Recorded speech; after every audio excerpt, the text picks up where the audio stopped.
পঞ্চায়ত নিৰ্বাচনৰ পূৰ্বে আইলা হাবিগাঁৱৰ ৰাইজৰ ভোট বৰ্জনৰ সিদ্ধান্ত উন্নয়ন বিচাৰি প্ৰতিবাদ স্থানীয় ৰাইজৰ দাবী পথ নিৰ্মাণৰ কাম আৰম্ভ কৰক নহলে নিৰ্বাচনৰ ভোট বৰ্জন অব্যাহত থাকিব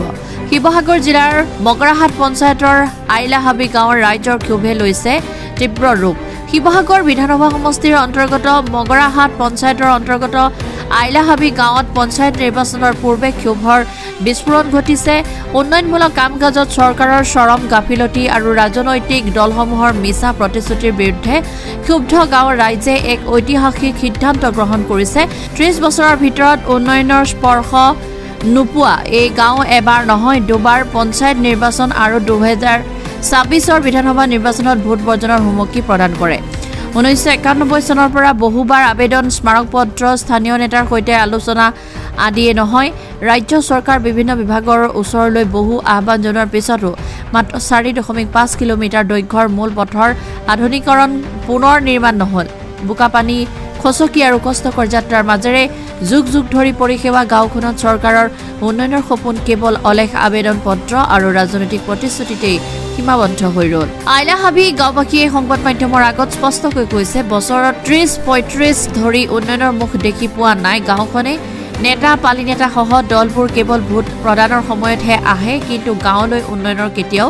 নাহে এতিয়া ৰাইজে ভোট দিয়া বা গাঁৱলৈ আহি কথা কোৱা কোনো দল বা নেতাৰ প্ৰয়োজন নাই বুলি ক্ষোভ বুজাৰিছে আৰু গাঁৱত প্ৰৱেশে নিষিদ্ধ ঘোষণা কৰিছে স্থানীয় মহিলাসকলেও বিধায়ক অখিল গগৈৰ ওপৰত তীব্ৰ ক্ষোভ প্ৰকাশ কৰিছে তেওঁলোকৰ মতে বিধায়ক গাঁৱলৈ আহি ৪বাৰ ঘূৰি গলেও উন্নয়নৰ নামক লৈ একো কথা নকলে কামতটো দূৰৰে কথা এনে আচৰণে দেখুৱালে যে গাঁওবাসী কোনো গুৰুত্বই নিদিয়ে এই ক্ষোভৰ জৰিয়তে গাঁৱত এক শক্তিশালী সামাজিক একতা সৃষ্টি হৈছে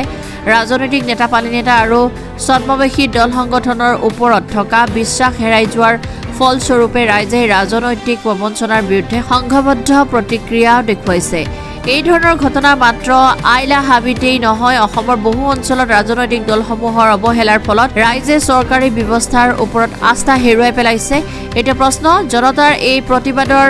চৰকাৰে কিমান গুৰুত্ব সহকাৰে লৈ উন্নয়নৰ নামত দৃশ্যমান পদক্ষেপ গ্ৰহণ কৰিব নে পুনৰ ভোটদান ৰাইজৰ পৰা ভোট ভিক্ষাৰী শাসনৰ গাদীত বহি নীৰৱ দৰ্শক ভূমিকা গ্ৰহণ কৰিব সেয়া লক্ষণীয় হৈ পৰিছে শিৱসাগৰৰ পৰা পৰিডালী report Asom north east news live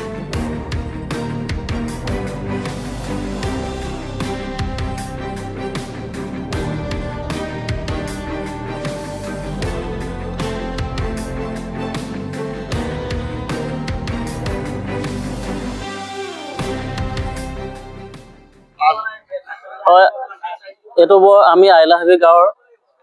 ভটিয়াপাৰৰ পৰা এইটো যোনটো ৰাস্তা আইলামুখলৈ আহিছে এইটো নেশ্যনেল হাইৱেৰ পৰা মাত্ৰ প্ৰায় ৪ কিলোমিটাৰ ৰাস্তা যোনটো আজি ৩০-৩৫ বছৰ ধৰি কোনো বৰমূৰীয়া চকুত বিধায়ক মন্ত্ৰী কোনো গাঁও পঞ্চায়ত কাৰো চকুত পোৱা নাই ইয়াৰ আটাইতকৈ দুখ লগা কথাটো এইটো যে ৰাস্তাটো আমাৰ যিহেতু হাইৱে লগৰ ৰাস্তা যিহেতু এইটো অটল বিহাৰী বাজপেয়ীৰ দিনৰ এটা চেংচন যে নেশ্যনেল হাইৱে লগত যিমান ৰাস্তা থাকিব সকলো ৰাস্তাকে পকী হ'ব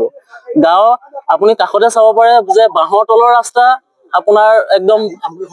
আমগুৰি সমষ্টিত আপোনাৰ পকা ৰাস্তা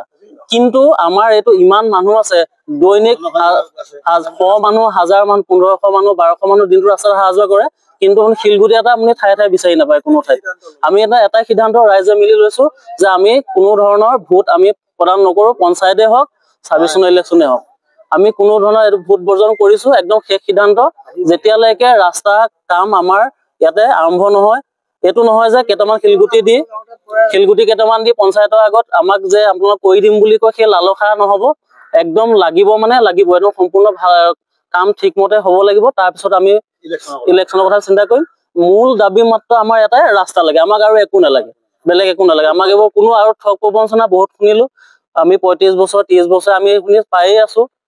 মিছা প্ৰতিশ্ৰুতি আমাৰ প্ৰতিশ্ৰুতি নালাগে কাম লাগে আৰু এইটো আমাৰ যিহেতু ৰাইজৰ সবৰে দাবী ৰাস্তাটো কথা লৈ পেলাই এইটো আমি প্ৰাপ্য হয় আমাৰ আমি কাকো এইটো ক্ষমা খোজা নাই ভিক্ষা খোজা নাই যে আমাক ৰাস্তাটো দিয়ক আমাৰ অধিকাৰ আমি বিচাৰিছো আমাক অধিকাৰ দিবই লাগিব ৰাইজ আমাৰ এই ৰাস্তাটো আজি প্ৰায় ৩০-৩৫ বছৰ ধৰি একে অৱস্থাতে আছে ইয়াত বোকা মাটি গছকি প্ৰতিজন মইনা ল'ৰা ছোৱালী ছাত্ৰ ছাত্ৰী সকলোৱে মানে অহা যোৱা কৰোতে মানে অৱস্থা নাইকিয়া হৈছে। আৰু কি কাম, অখিল গগৈ ডাঙৰীয়াটো এই ৰাস্তাটোত ভৰি নিদিলেই। আৰু এইবাৰ কিন্তু আমি চিধা চিধি কথা ভোট বৰ্জন কৰিছো। তাৰ আগত যদি তেখেতে ৰাস্তা বনাই নিদিয়ে, আমাৰ এই আইলা হাবি এই যিসকল গাঁওবাসী আছে তেওঁলোকে কোনেও কাকো এটাও ভোট নিদিয়ে। এইটো একদম চাফা চাফি কথা। যদি তেওঁলোকে এই ৰাস্তাটো আমাৰ এইকেইদিনত ইলেকশ্যনৰ আগত বনাই দিব পাৰে, তেতিয়াহে আমি ভোট দিবলৈ যাম। কথা সিমানে, আৰু একো কবলগীয়া নাই। ইমান কষ্ট হৈ গ'ল আৰু।